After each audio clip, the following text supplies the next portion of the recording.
just a moment. Kathy will share. I do, Kathy, see your screen.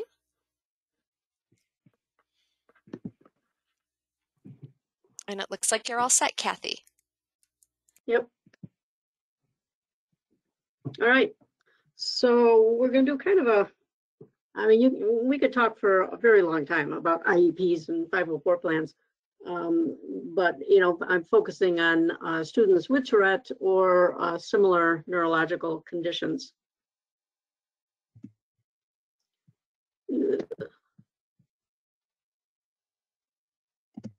And my slides are not moving forward.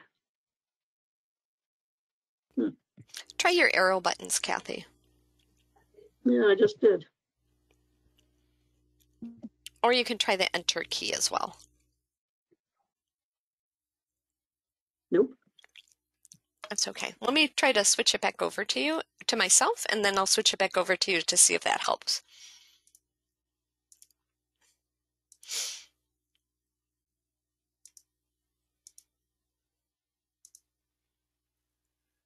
Okay, I just sent it back over to you.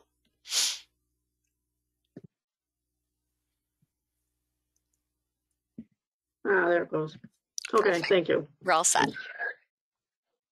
So first, just really quick, the differences between IEP and 504 plans. So an IEP, it outlines special education services and related services that are provided by the school. And it's important to recognize that they provide special education services. So if you're going to an IEP meeting, you want to be aware of what's going to be most helpful for your child, and what special education service is needed. And usually special education services include more money. So that's kind of a rule of thumb. If it's going to take a consultant teacher, if it's going to cost the school more money, then it's probably a special education service or a related service. Whereas the 504 plans, they outline and describe mostly accommodations and modification that the school can provide. So an example of accommodation would be the use of keyboarding, and a modification would be reduced homework. So that's pretty much what 504 plans do. The purpose is to meet the unique needs of a child with disability. And the word unique is really important. And it's in both IEPs and 504, because we have to be aware of the child. What we're doing is developing a plan and supports for this individual unique child. So for instance, people with Tourette Syndrome, people are going to say, well, maybe they need, you know, I hear this a lot. I've read that kids with Tourette need to have like a 5-minute break every hour. Some kids do, some kids don't. So it works fine for some kids, and other kids it really makes angry. So it's the unique needs. Whereas the 504 plans are the modification accommodations to provide equal access. So 504 is a civil rights law, and is to provide equal access. So again, an example would be a lot of kids with Tourette and neurological disorders have a hard time writing, getting thoughts from the brain to the paper. And so if you've got a kid that's having a hard time taking notes, and you've got a kid that's perfectly fine taking notes, and they both go home to study for a test, the child with the neurological disorder doesn't have equal access to the education because they don't have good notes. So an accommodation would be providing notes. So the laws that govern these, IDEA is the Individuals with Disabilities Education Act. And it's supposed to be reauthorized. I think the law says it's supposed to be reauthorized every 6 years, but it hasn't been reauthorized since 2004, I believe. So, and it takes Congress to make major changes in it. whereas the 504 plans are under Section 504 of the Rehabilitation Act of 1973. And that's basically your civil rights laws. It goes along with the Americans with Disabilities Act. So it really is civil rights laws. So if a kid is being bullied, that can fall under this. If a kid, is being asked to leave the room because he's making noises, that's discrimination. So, and if you have an IEP, you automatically have the protections of 504. The governing bodies, the Department of Education, symptoms interfere with education performance. This has been discussed, and I'll discuss this throughout. Lots of times people will say it has to interfere with the academic, or they'll say education thinking that they mean academic. But the Department of Education has made it very clear that it has to interfere with the academic performance, and social skills and emotional skills and physical skills all can impact the academic performance. I'm sorry, I said that absolutely backwards. It can interfere with the education performance. So if a kid has social skills, his education performance around social skills is impacted, not the academics. Sorry, I totally said that backwards. And again, the 504 is civil rights, and does not have to impact education performance. It's a civil rights law. Too many people, and I hear all the time, well, you can't get a 504 because it's not impacting his academics. Well, it's a civil rights law. It doesn't have to do with education. Eligibility. An IEP team determines if students' needs require special education services. So again, it's all about special education services. And the eligibility for 504 plans is really complicated. And I would, if you're interested in eligibility for 504, I believe at the end on the resource page, there's a fact sheet for eligibility. But basically, the disability which substantially limits one or more basic life activities, then you're eligible for a 504 plan. Funding, schools are partially reimbursed by a state, which receives funding from the feds. The state only receives partial funding, so a lot of it is paid for by the school. And under the 504 plans, there's zero reimbursement. So the school, if it costs anything, that's when typically it's going to be an IEP, because they will get some funding. And the discipline protections are really important. If a child has an IEP, they have the protections of a manifestation determination as well as civil rights, as the same with the 504 plans. And just real quick, I mean, I could do a whole nother session on manifestation determination, but if a student is going to be suspended for more than 10 days, then the school has to have a meeting to determine whether or not the behavior is related to the disability, whether or not the behavior is a manifestation of the disability. And that can be very complex. So how do we prepare for an IEP in a 504 meeting? How do we prepare for a car? Do we assume that the car dealer will know what's best for us? Buying a house, do we assume that the realtor will know what's best? Attending IEP or 504 plan meeting, do we assume that the school alone will know your child and what your child needs? I'm not school bashing at all, because the school does have information that we as parents don't have. But we as parents also have information that the school doesn't have. So is the child struggling with homework? Is it disruptive to the family life? The school might not know that, but the parents would know that. So it's important to prepare yourself. These are important meetings, and reading what you can and being prepared can be very helpful. And the kind of the rule of thumb, you want to be prepared as if this is the most important meeting of your child's life, because it actually could be.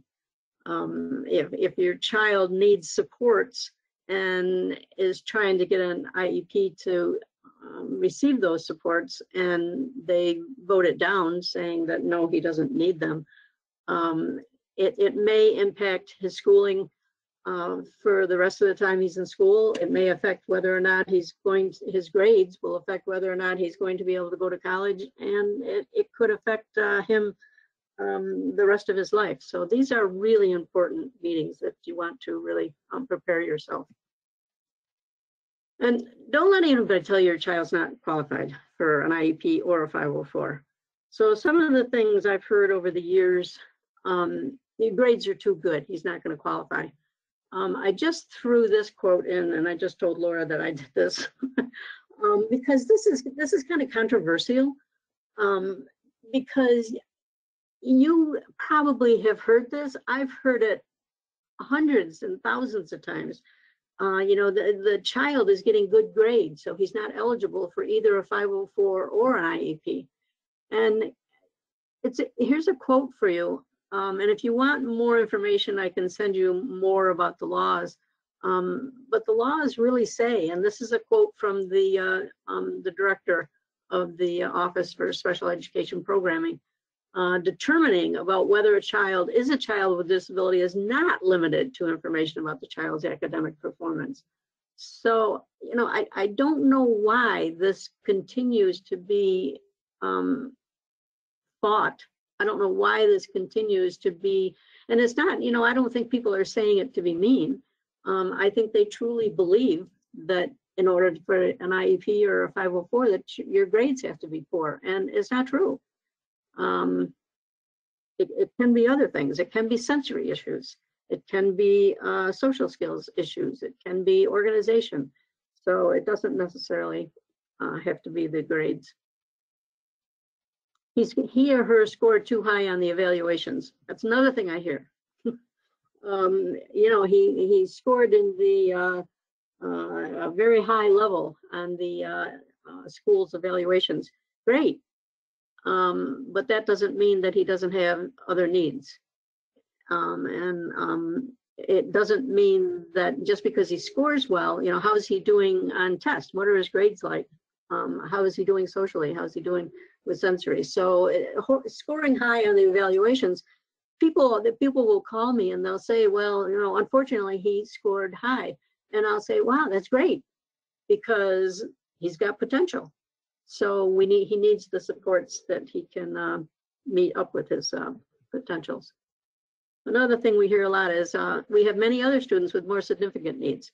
And to this, I would suggest that you say that you understand that may be true, but you're advocating for your child, not for all of the other children. They really should not say this. They also should not bring up the fact that there's no money. I understand reality and that this is a tough time, but they really shouldn't be saying either of those things. Another thing that parents hear is you don't want your child moved to special education. If your child has an IEP, most likely the child is going to stay in general education. Special education is a philosophy, not a location. So just because a child gets an IEP does not mean that he's going to be moved to a more restrictive setting with children that have significant difficulties. He will have a stigma the rest of his life. No, he won't. First of all, an IEP ends after 12th grade, and nobody can have access to the school records unless either the child who is over 18 gives them permission, or the parent gives permission. So an IEP ends at 12th grade. Or you may want to continue with a 504 because you can take the 504 plan to the college and show them what kind of accommodations and modifications we're helping and for working. And so the college may, and actually it also can help during employment. So preparing for a IEP or a 504 meeting, first of all, you have to request in writing an evaluation or an assessment. And they're also called education psychological evaluations. There's a sample letter of how to request this in the resource at the end of this PowerPoint. A link to a resource, so you can kind of look at that and get an idea of what you want to request. You definitely want to request and include all your concerns. The law says that the school must evaluate for all the concerns of the parents. So when you're writing a letter requesting an evaluation, don't just say that you want an evaluation. Include some of the things that you know are difficult. Maybe paying attention or memory or anxiety, social issues. He doesn't have any friends, sensory issues. Include, all of the things that you see that you're concerned about are impacting your child. And make sure you put that in the letter when you're requesting the original evaluation.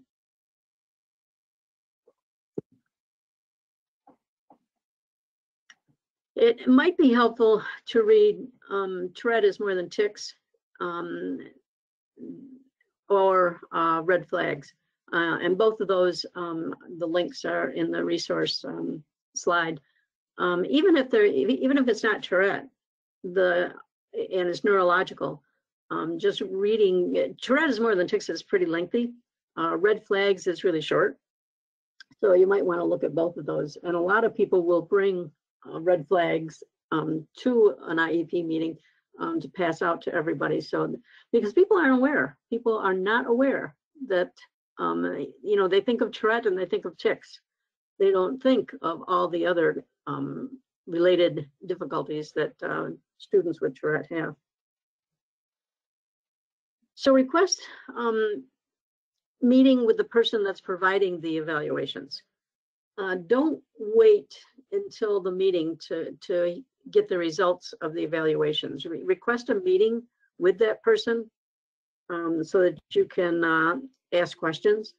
And again, there's a resource called Understanding Education Assessments and Evaluations that can be helpful to read prior to you meeting with the person. So highlight or develop a bullet list of any and all questions that you have about the report. I don't know about you, but when I go to a doctor or when I go to an important meeting, I like to have a list of questions beforehand, because when I'm sitting there in the meeting, my mind sometimes goes blank and I forget what questions I was going to ask. So bring a list or bring the evaluation with you that's highlighted that you have questions about. And don't worry that you don't understand the educational legalese. Just speak English. Say that you're concerned that your child's having a problem with attention or being organized. You don't really need to know the executive functioning or the processing delays. You don't need to know those words. You just need to explain how you feel your child is having a tough time, because you're the expert on your child. Okay, so the importance of evaluation and assessments. It's going to demonstrate the areas of strength as well as the areas of weakness. And people generally think, well, I want this to show his weakness. Well, you also want to know the strengths, because sometimes disabilities or difficulties can make it so that they're not really demonstrating their true strengths, and the weaknesses will pop up. Too many times you go to an IEP meeting and they'll look at the overall IQ. oh, he's got an IQ of 105, so he's average, so must be he's not qualified for an IEP. When you're looking at the evaluation and the assessments, look at the subtests, because those are what are so important. And schools have different ways of representing the subtests, and I just want to quickly go through this, but it's written in more detail in that Understanding Evaluations and Assessment article I was talking about. So some of the schools will write down that the kid did a certain percentage compared to the rest of the kids in the country. So, for example, his reading ability is in the 90th percentile.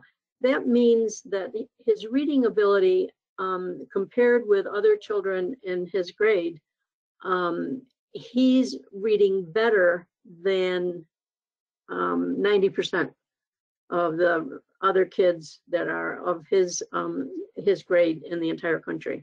So reading at the 90th percentile is really good. I mean, that's good. However, when you look at the reading comprehension is in the 15th percentile. So that means that he's better than only 15% of the kids in the rest of the country that are his age or grade. Reading comprehension, so that, listen, my math's not real good, but I think that's 85%. So 85% of the kids their comprehension is better. So is that impacting his performance? Of course it is. He can read. He does a great job reading. He's just not comprehending. So that's important information. Some schools will look at it as the grade equivalency. So let's look at the math facts. The math facts, the child is at a grade equivalency of 12th grade.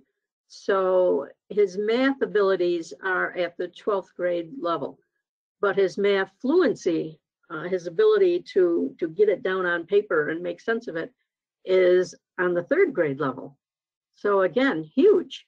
Those are huge, huge discrepancies that are really, really important. And this is the age equivalency. So general knowledge, the age equivalent, he's like 16. He's got the general knowledge of a 16-year-old, but his written language is of an 8-year-old. So even though he has all this information, he has all this knowledge, he can't get it down on paper.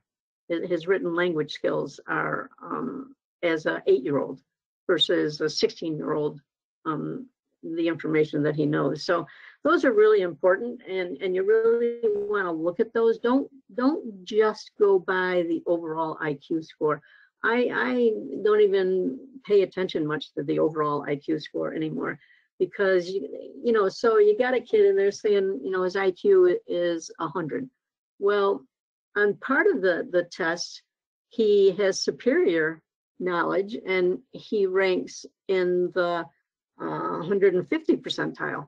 And in another area, maybe processing delays, it's like in the 2 percentile. So it averages out to be, around 100.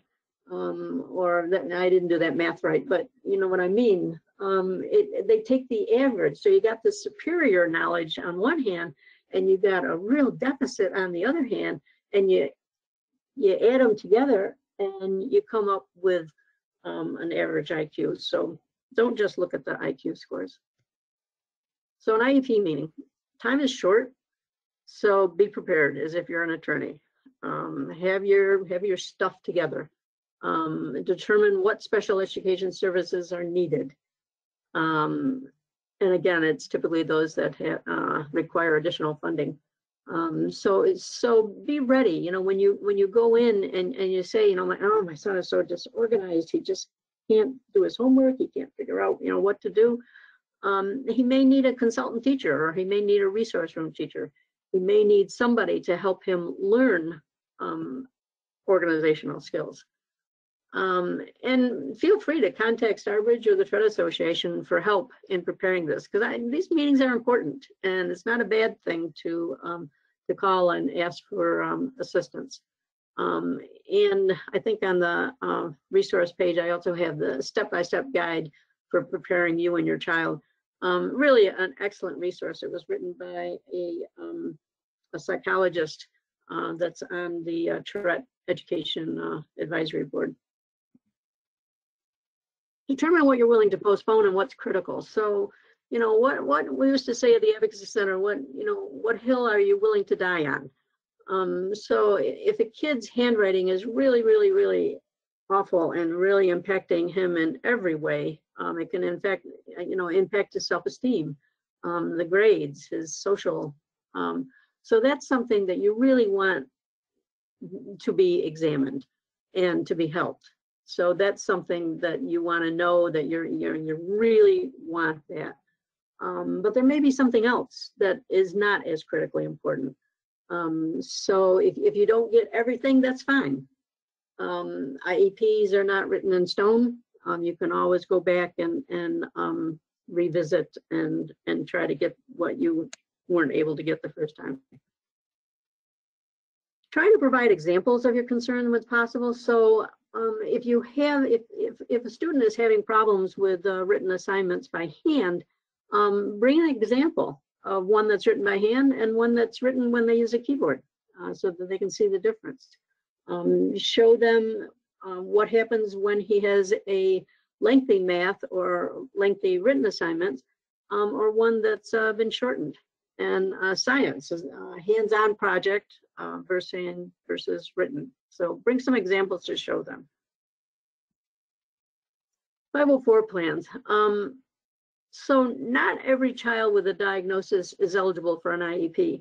And I have heard from different people, and it kind of makes me scratch my head. People will say, well, if they have a diagnosis of Tourette, they're automatically eligible for an IEP. No, they're not. They're eligible if their unique needs require special education services. So a 504 plan may be sufficient. It may be a place to start, getting some accommodations and modifications.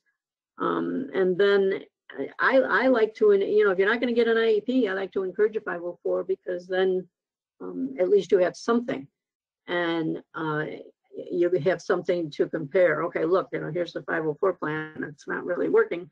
So let's, consider an IEP. The majority of students with Tourette absolutely should be eligible for a 504 plan. I know they're not, and I know that they're denied 504s numerous times. The eligibility is a little bit complicated. I'm going to go through it fairly quickly here. And like I said, if you're interested, the resource 504 facts on eligibility. So eligibility, disability which substantially limits one or more major life activity.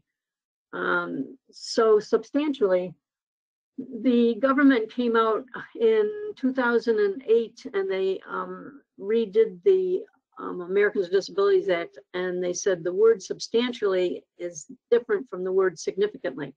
And a lot of schools were using the word significantly. Substantially means real.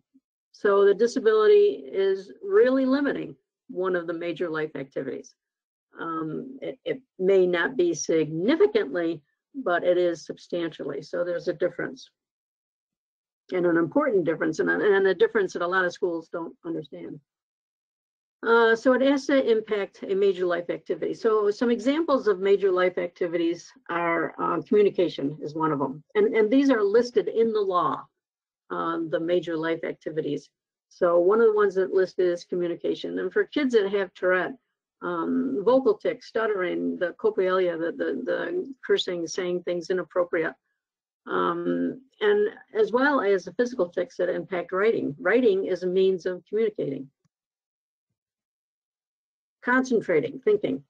So a lot of kids with Tourette have executive function difficulties, they have attention deficit, they have obsessive compulsive difficulties, processing delays. This all impacts their thinking and their ability to concentrate.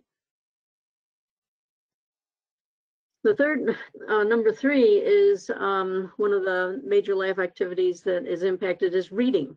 So a lot of kids with Tourette have difficulty with reading because of eye blinking or arm tics. Some of them will count words. They also have the attention deficit. So that can be impacted. Learning is another one that's listed. And it's also in the law, it says, regardless of their intelligence, they're not learning to their capabilities if they're not able to fully demonstrate their abilities. So that's where you go back to that psychoeducational eval and say, you know, look, he's in the 90th percentile, but he's not doing well in this. So it can impact that too. And another major thing that people don't look at and is overlooked, it's in the law, it says it need to impact only one.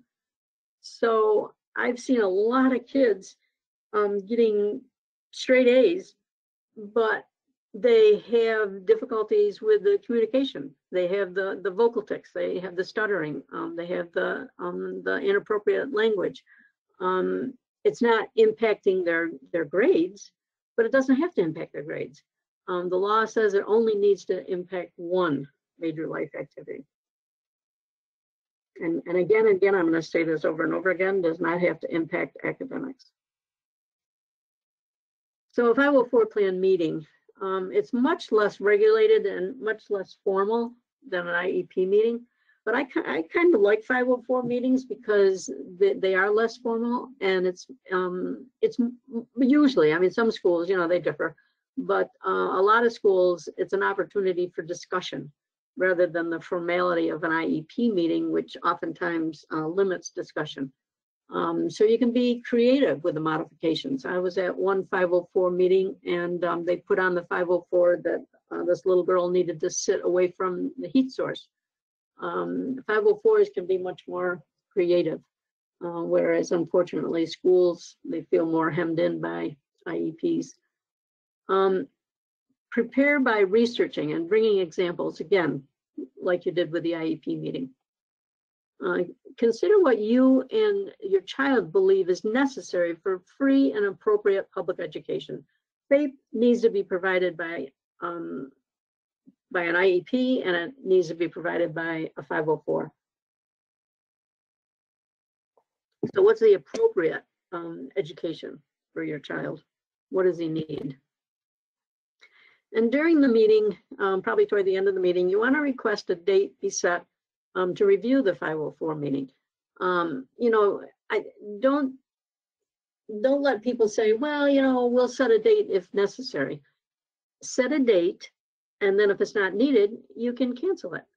But it's important to have a date because you want to review. Are the modifications and the accommodations, do they need a little bit of tweaking?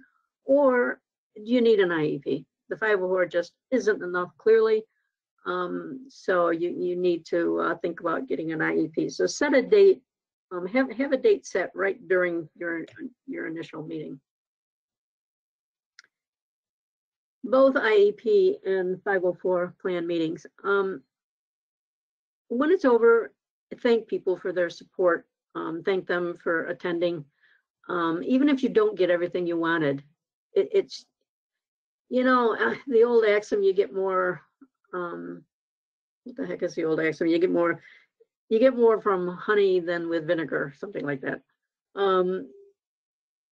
People have given up their time to attend these meetings, and teachers are busy.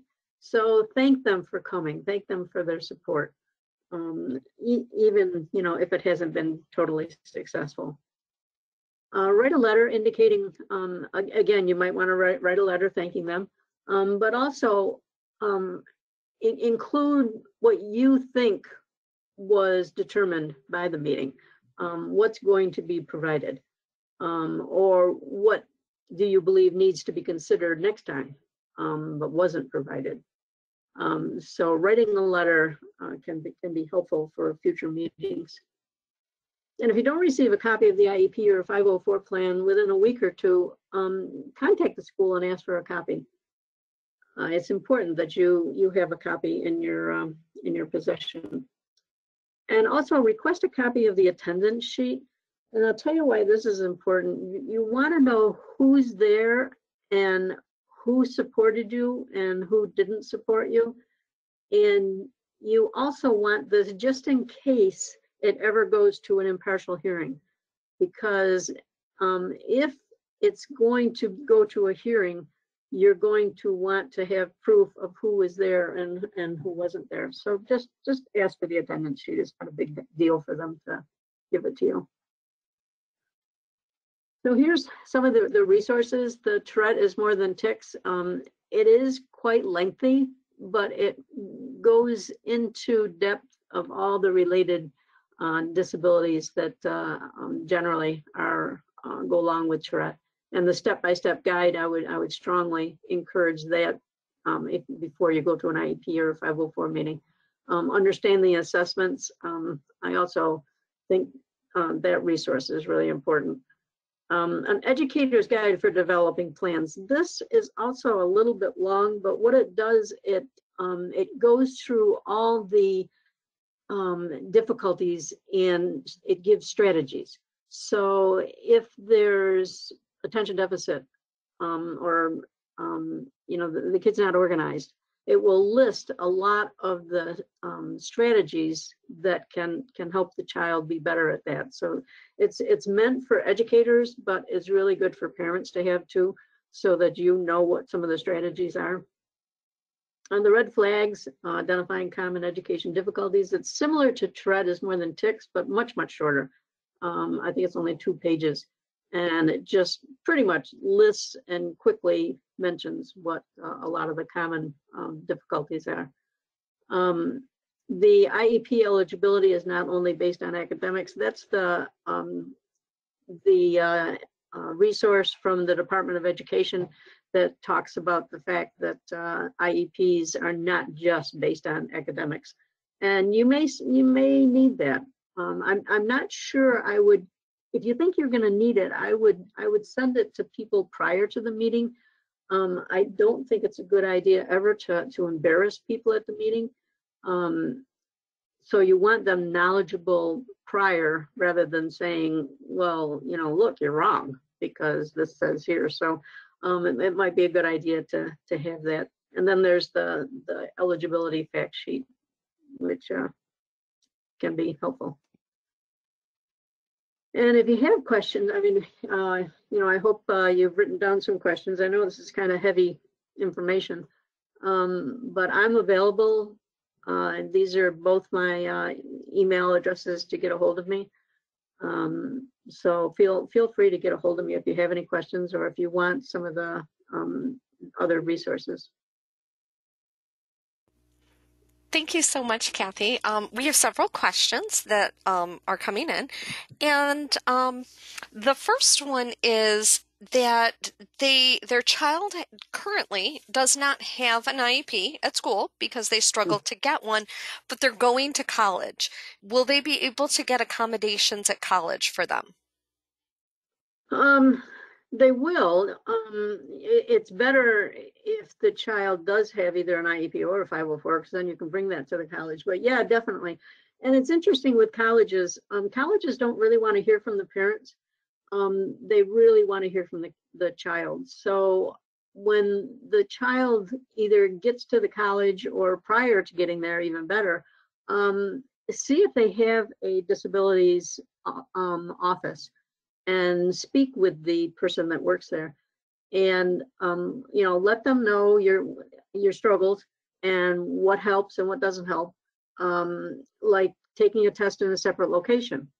Colleges frequently will oblige that, particularly if you have Tourette and you're going to be making noises during the testing. They would be happy to have you take the test in a separate location. So yeah, colleges can, 504s can follow you the rest of your lives. IEPs end at 12th grade. Great, thank you.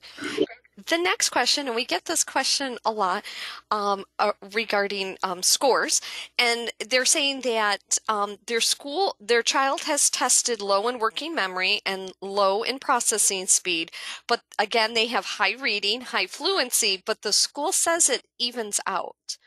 Does No. it? Yeah. Sorry to interrupt you.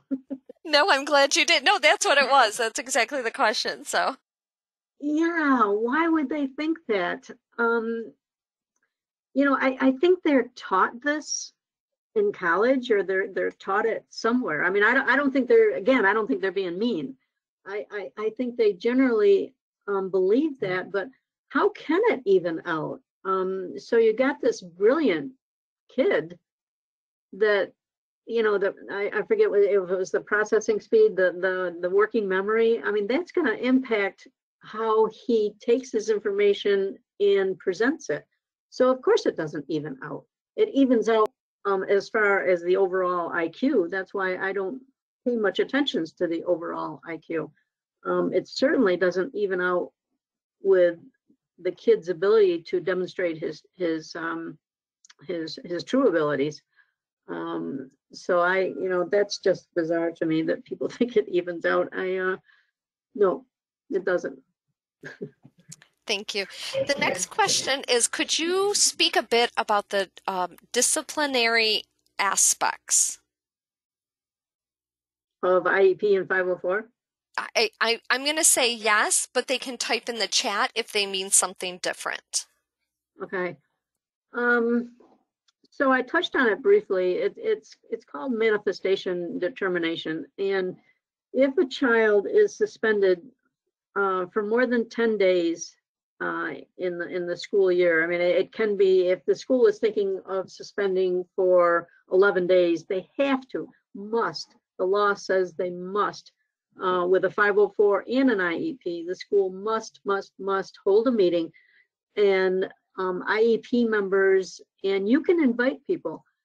So if you have a child with a specific disability, you may want to invite a person that is knowledgeable about that disability, because you want all the proof you can that, yeah, the behavior really was due to the disability. And if it's due to the disability, here in the United States of America, you can't be punishing somebody for symptoms of their disability. So, I mean, the easiest example is the Tourette and the coprolalia. And so if a kid says something and they want to, the F word or something really bad, they want to suspend this kid or even expel him. I've seen cases where they want to expel kids. You have a manifestation meeting, and was it due to the disability, or was it due to the IEP not being followed? Either of those things are automatic. The kid is not suspended, and the kid is put back into the classroom. And at which point they must do a functional behavioral assessment, which again is a whole nother topic, to try to figure out, when and where does it occur, when and where doesn't it occur, and how can we come up with supports for the child so that the behavior is less likely to reoccur. So I think that I'm glad you asked that. I mean, it's one of the most important parts of special education laws, that you can't be kicking a kid out of school for their symptoms. Thank you, Kathy. And the person said yes, it was in regards to IEP and 504 plans. The next question is, how do parents justify a specialist or a consultant trained in Tourette syndrome? Not the school district psychologist or general psychologist, someone specifically trained in Tourette syndrome. And then they said, to further clarify, I mean a specialist to consult with the school and the team. Well, first of all, the Tourette Association provides these people for free. You can contact me or somebody else at the Tourette Association, and to justify it, I'm really a person that believes in common sense. And why would you not want to include them, particularly if it's free? Because Tourette syndrome is one of the most complex. And if you're not talking about Tourette, then another disability is complex, and you want somebody that really knows their stuff. to help develop and answer questions. One of the things that we offer is team meetings. And I will be on the phone or on a Zoom or on also Wendy Wegman will be on the phone or on a Zoom meeting when they have a team meeting. And I like team meetings because they're less formal. Unfortunately, we have found that it's best to have a team meeting without a parent there, because we want the school, we want the teachers to ask the questions of us that they're not going to ask if the parent's there. So how do you justify it? It just, the school psychologist, they may say, well, I've worked with other kids with Tourette. Well, our thing at the Tourette Association, if you've worked with one kid with Tourette, one kid with Tourette. Everybody is unique, and you might want to get on the Tourette Association website and find something that says that. So the school psychologist may be well-meaning, but they're not knowledgeable about Tourette syndrome and the complexities of the symptoms, as well as the complexities of the supports. And you might want to, individualize it to your child. So, do you know that our child has this symptom, but it waxes and wanes, and sometimes it can get worse. It can get worse at the end of the day. So kind of maybe throw some information out there to get them, or try desperately just to have them give us a call. Because usually if we talk to an administrator or a teacher, after we've spoken to them, they say, oh yeah, we need you at the team meeting, or we need you involved in the functional behavioral assessment, or coming up with a plan. So try desperately to get them to at least contact us. Thanks, Kathy. The next question is there talk on a functional behavior assessment or a positive behavior plan for students with Tourette's or related neurological conditions? So can it be addressed on a functional behavior assessment or positive behavior intervention plan? You mean the same plan for 4 different students? It says, is there talk on an FBA or a behavior intervention plan for students with Tourette syndrome or related neurological conditions? So I'm wondering if they're looking for, and they can type this in the chat box, if you're looking for is a way to address behaviors for someone with Tourette's. Would a functional behavior assessment be looking at it, and a positive behavior plan address it? I'm going to give them a minute to respond, and then I'll go to the next question, and then we'll come back for clarification. All right. Well, let me just say that there's no standard FBA or positive behavioral intervention for kids with Tourette, because again, they're all different. I know that I've worked with a kid in BOCES a long time ago, and the entire 8th grade had a functional behavioral assessment and a behavioral intervention plan. So they all need to be individualized. So if you're asking if there's a standard one, the best thing you want to do is contact me or go on the website, because we have a guide for the development of FBAs and PBIPs, and that may be helpful. I think that is exactly, they were looking for a training or a recording or a webinar on it specifically for students with Tourette's. So thank you, Kathy. You ended up answering that. Well, there is a video talking about functional behavioral assessments for kids with Tourette, if they'd be interested in that. Okay, great. Thank you. So this other person's asking a follow-up question. Would it be reasonable for the school to discern what behavior is and isn't relating to the disability? Yeah. Um, and that's one of the questions we get asked all the time. How do you know the difference between a kid doing purposeful misbehavior and a kid doing, because of symptoms? It's not easy. And in a way, I don't really, I've come to a point in my life where I find that it's not that important to discern, whether it is Tourette or whether it isn't. If there's a behavior that it is really disruptive or is dangerous or, is something that needs addressing, um, I believe that we should use positive behavioral interventions for all kind of behaviors. So, whether it's a symptom or not. But at the manifestation meeting, you're gonna have to determine whether or not it is. When I attend manifestation meetings with parents, I really walk in feeling I stand taller. I sort of go in with the idea of sort of like an attorney. It's important. It's important. Those meetings are so important. And doing your research ahead of time, using the Tourette is more than tics, or using the red flags, that could be a way to say, well, look, here's something from the Tourette Association, and on here it says this is due to Tourette. So that may be helpful too. Thank you.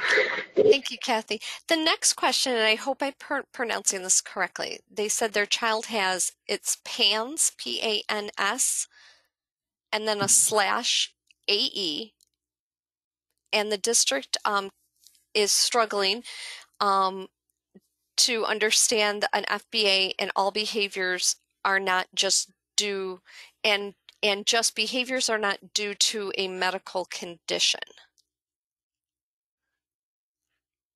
Okay, it sounds like a similar question. How do you know if it's the symptoms of the PANS, or is it just a kid being a kid? And again, I wish the world would get away from consequences, particularly for kids with any kind of neurological disorder. Consequences don't teach. So if it's like if a kid has a seizure and you send them to the timeout room and say, don't come back until you stop doing those nasty seizures. And if a kid is touching somebody inappropriately, giving them timeout or suspending is not teaching them. It's not helping them develop a strategy to manage that symptom.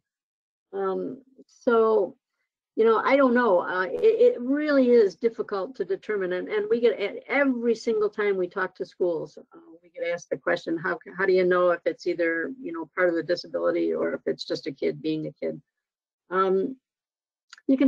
Sometimes you can get a flavor for it. But a lot of times you can talk to the kid too. And amazingly, children with neurological disorders, for whatever reason, most frequently are very honest. And, so why did you do that? And if they say, if the kid says, I don't know, I just had to do it, then it's a symptom. If the kid says, well, I did it because I thought, everybody would, it's funny. It still may be a symptom, because kids would rather appear to be naughty than weird. So I wish I had a good answer for you. I just think it's very, very difficult to determine which is and what isn't. But let's teach rather than punishing. Great. Thank you so much, Kathy. And thank you everyone for joining us today. And this again will be on our website. Check out in probably, I would say, back in about 2 weeks. You also have Kathy Giordano's information as well as a copy of the presentation. And then within a day, you should receive a request for SurveyMonkey. Please take a moment and fill that out. That helps us to bring these for free and show our funders we're reaching families. And Kathy, with that, do you have any parting words? Last night I was thinking she's going to ask me that. I just when you're doing IEPs or 504, just be prepared. Don't go to the meeting thinking, oh, it'll be fine. And again, the whole idea of helping the child develop strategies to manage rather than punishing is my philosophy. Great. Thank you so much for joining us, and everyone have a great day.